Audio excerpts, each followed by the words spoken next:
చంద్రబాబు నాయుడు గారి ప్రభుత్వం జగన్మోహన్ రెడ్డి గారిని అష్టదిగ్బంధనం చేయబోతుందేమోనండి. నిజం. మ్యాక్సిమం జగన్ గారిని లాక్ చేస్తుందేమో అని అనిపిస్తుంది నాకు. ఎందుకంటే కనుక జరుగుతున్న వరుస పరిణామాలు చూస్తే కనుక ఇది నిజమే అని అనిపిస్తుంది. ఎందుకంటే ఏదైతే YSRCP party FB Facebook page ఉందో ఆ ఫేస్బుక్ పేజ్ని డిలీట్ చేసింది కూటమి ప్రభుత్వం. ఎలా అంటే మేటా వారికి కంప్లైంట్ చేయించి ఆ మేటా నుంచి ఫేస్బుక్ పేజ్ కొన్ని లక్షల మంది చూసే ఫేస్బుక్ పేజ్ని డిలీట్ చేయించగలిగింది. నిజంగా ఎంత గొప్పతనమో చూడండి. అంటే ఫేస్బుక్ మేటా కూడా కూటమి ప్రభుత్వం టీడీపీ అధినాయకుడు చెప్పిన మాట వింటుందేమో అని అనిపించింది నిజంగా. అంతేకాదు అంతకుముందు ఇన్స్టాగ్రామ్ ఏదైతే ఇన్స్టాగ్రామ్ ఉందో వైఎస్ఆర్సీపీ పార్టీ అది డిలీట్ అయ్యింది. అంతేకాదు ఏదైతే ఎక్స్ ఖాతాలు ఉన్నాయో వాటిని డిలీట్ చేయడం. అంతేకాదు వైఎస్ఆర్సీపీ పార్టీ తరపున పేరుని నాని గారు మాట్లాడొచ్చు, లేదా సజ్జల రామకృష్ణారెడ్డి ఎవరు మాట్లాడినా కానీ ఎవరు మాట్లాడిన వీడియో కూటమికి అనుకూలంగా లేకపోతే కనుక వెంటనే వాటిపైన చర్యలు తీసుకునేటట్టు ఎవరో ఒక పోలీసు అధికారుల చేత కంప్లైంట్ చేయించడం, ఎక్స్ కంప్లైంట్ చేయించడం, లేదా యూట్యూబ్కి కంప్లైంట్ చేయించి ఆ వీడియోని డిలీట్ చేయించడం. ఇదొక ప్రాసెస్ కింద, ఇదొక విధానం కింద కొనసాగుతుంది. అది నేను అనబోయేది. కాబట్టి మనం మాట్లాడుకుందాం. దీని మీద ఒక ట్వీట్ అయితే చేశారు జగన్మోహన్ రెడ్డి గారు. దాని గురించి కూడా మనం మాట్లాడుకుందాం. మాట్లాడుకోబోయే ముందు నాదో రిక్వెస్ట్ ఉంది. రాష్ట్ర ప్రజలందరికీ వాస్తవాలు తెలియాలా. వాస్తవాలు తెలియాలంటే మీ బాధ్యతగా మీరు లైక్ చేయండి. మీరు లైక్ చేస్తే ఎక్కువ మందికి ఇన్ఫర్మేషన్ షేర్ అవుతుంది. కొత్తగా మన ఛానల్ చూస్తే పక్కాగా సబ్స్క్రైబ్ చేయండి. మీ అమూల్యమైన అభిప్రాయాన్ని వీడియో ఎండ్ వరకు చూసి కామెంట్ రూపంలో తెలియజేయండి. చంద్రబాబు నాయుడు గారి గురించి జగన్ గారు పెట్టినటువంటి ట్వీట్ ఒకటి చూద్దాం. ఏంటంటే నారా చంద్రబాబు నాయుడు గారి ప్రభుత్వం ప్రజల ప్రతిపక్షాల గొంతులను అణచివేస్తూ ఉంది. ఈ ఏడాది ఆరంభంలో మా అధికారిక ఇన్స్టాగ్రామ్ హ్యాండిల్ను తొలగించిన తర్వాత ఇప్పుడు భారతదేశంలో అధికారిక వైఎస్ఆర్సీపీ ఫేస్బుక్ పేజీని అందుబాటులో లేకుండా చేశారు. నిజంగా అంటే వాళ్ళు అనుకున్నది అయితే కనుక చేయగలుగుతున్నారేమో అనిపించింది నాకు.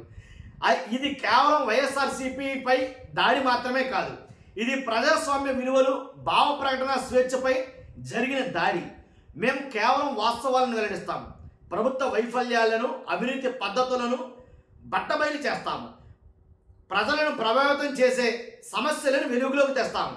ఒక ప్రతిపక్ష పార్టీ అధికారిక ఖాతాలను, తద్వారా నిజం మాట్లాడే ప్రతిపక్ష గొంతుకలను అణచివేయడం ఒక ప్రమాదకరమైన ఆచారాన్ని నెలకొల్పుతుంది మరియు ఇది అత్యంత అప్రజాస్వామికం. అమరావతి రాజధాని అభివృద్ధికి సంబంధించిన దుబారా ఖర్చులు, డిఎస్సి ప్రక్రియలో అవకతవకలు, టీటీడీ నెయ్యి టెండర్లు, విచ్చలవిడిగా పెరిగిపోయిన అవినీతికి తగిన ఆధారాలను వెలుగులోకి తెస్తున్న ఇతర ప్రజా ప్రాముఖ్యత గల విషయాలపై ప్రభుత్వాన్ని ప్రశ్నించిన వారిపై కేసులు పెట్టడం మొదలుకొని ఆన్లైన్లో విమర్శనాత్మక కంటెంట్పై ఆంక్షలు విధించడం వరకు ఒక ఆందోళనకరమైన ధోరణి వెలుగులోకి వస్తుంది.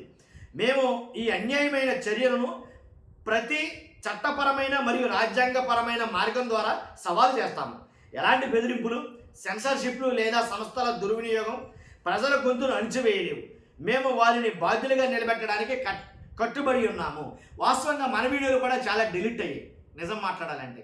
ఇంతకుముందు నేను ఎలా అంటే చాలా వీడియోలు ఒకటి కాదు కొన్ని వీడియోలు అయితే డిలీట్ చేయాల్సి వచ్చింది. ఎవరో TV5 ఎవరైతే యజమాని ఉన్నారో ఆయన బిఆర్ నాయుడు, ఆయన మీద నేను 2-3 వీడియోలు చేస్తాను. 2-3 వీడియోలు వ్యూస్ చాలా విపక్షంగా వచ్చినాయి, అవి కూడా డిలీట్ చేయాల్సి వచ్చింది. తర్వాత అమరావతి మీద చేసిన వీడియో కూడా డిలీట్ చేయాల్సి వచ్చింది 2-3 వీడియోలు. అలాగా లడ్డూపై చేసిన 2-3 వీడియోలు డిలీట్ చేయాల్సి వచ్చింది. కారణం ఏంటంటే కనుక యూట్యూబ్ పరంగా కేసులు వేయడం వల్ల ఆ వీడియోలు డిలీట్ చేయాల్సి వచ్చింది.